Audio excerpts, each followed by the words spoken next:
En tant qu'entreprise membre de l'UNGC, nous avons inscrit ce principe dans nos stratégies d'entreprise. C'est une partie intégrante de notre stratégie d'impact positif et d'inclusion. Pour vous donner un exemple, en 2020, nous étions à 22% de femmes à des postes de leadership.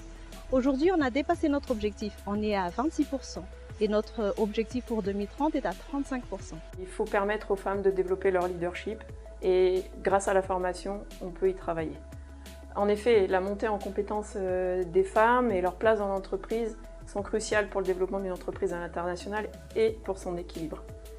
Nous devons donc accompagner le parcours et la carrière des femmes pour leur donner accès à des fonctions qui leur permettent d'entrer au bord des sociétés. Justement pour que les femmes soient fortement représentées au sein de l'ensemble des directions et à des postes clés.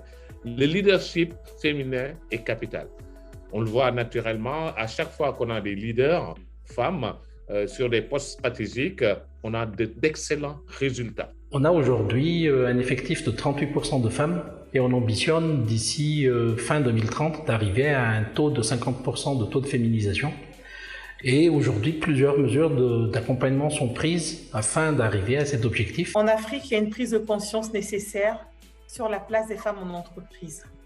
Les femmes sont partout dans la société, elles peuvent apporter tellement de choses et nous devons faire en sorte qu'elles se retrouvent sur la plupart des postes de management en entreprise. Chez Nexta, 75% des incubés sont leadés par des femmes, des porteurs de projets femmes.